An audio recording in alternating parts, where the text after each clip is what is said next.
Dear viewers, welcome to the analysis of Yoleno TV.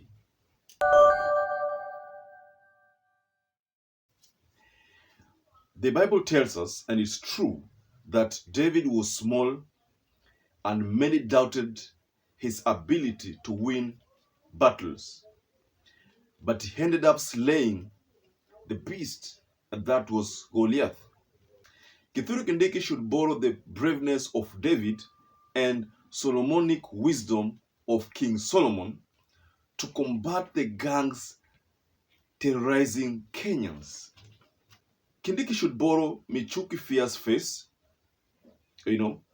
terrifying words such as, if you rattle a snake, you must be prepared to be beaten by that snake. Those are words that Kithure Kindiki should actually borrow so that he can be able to scare these terrorizing gangs. And that's why MUTAHI NGUNYI has given Kithure Kindiki advice, a free advice. And this is what MUTAHI NGUNYI said. It's not size of a dog that matters in a fight. It is the fight in the dog, no matter how small. Kindiki is small in frame compared to Matiang'i and Murungaru, who went before him. It is the fight in small Kindiki that will wipe out criminals. The man should use brute force. I started off by giving a story of David and how David slayed Goliath. Kithure Kindiki should borrow words of Michuki, the words like, if you rattle a snake, you should be prepared to be beaten by it, because the gangs already rattled the security department. Now they should be prepared to be beaten by the security department. So MUTAHI NGUNYI offered a free advice on the same. Then he should start using those misemos and be a man of few words, like Putin. Putin is soft-spoken, but when he issues global threats, then the whole world gets scared. Швеции в НАТО. Хочется им, пожалуйста. Только они должны ясно и четко себе представлять, что раньше не было никаких угроз для них. Теперь в случае размещения там военных контингентов и инфраструктуры мы вынуждены будем отвечать зеркально и создавать такие же угрозы для территорий, откуда создаются угрозы нам. Это же очевидная вещь. If you look at the size of Putin, if you look at the size of Kindiki, they're almost of the same size. But the way Putin delivers threats is different from the way Kindiki delivered his threat.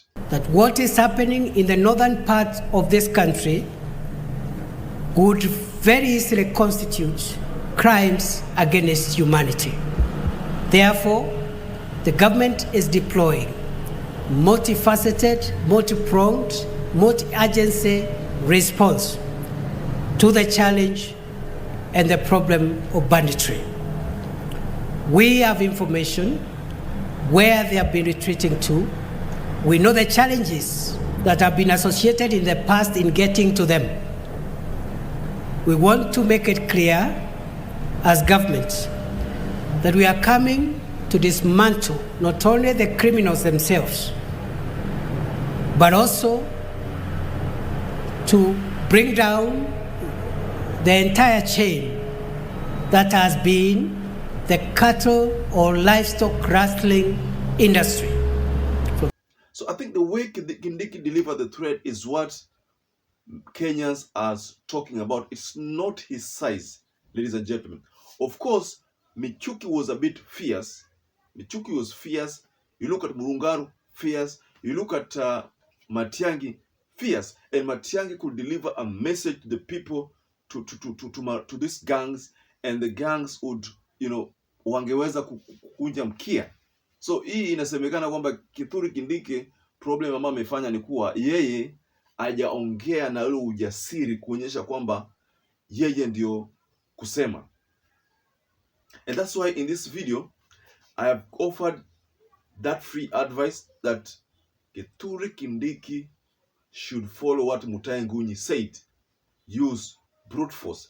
And to add on to that, Kithure Kindiki should borrow those strong words from his predecessors. And he should also emulate what Putin is doing. You know, Putin, like I said, the man is soft-spoken, but delivers words in a manner that makes the whole world feel threatened. Good thing with the security issues that the president intervened, and that's why you see there was the introduction of RDU and the introduction of GSU in Nairobi. But that's not enough. How long will it hold? How long will the GSUs traverse Nairobi? For how long? Maybe time will not be enough. What about if these gangs, because we understand that the gangs are also in Mombasa and other towns, will they deploy GSU in all towns? It's not going to be possible. So I think Kithure Kindiki should now start, strategizing on ways on how he can deliver those threats to the gangs, to make the gangs, be afraid that this ministry is not giving a damn about the repercussions of their threats. And also, I think the government through Kindiki should also convince the police that they will not be held responsible should they use adverse measures or they use threats to combat the mayhem. So ladies and gentlemen, kindly share what your thoughts are in the comment section. And if you're a first-time viewer, also subscribe to our channel.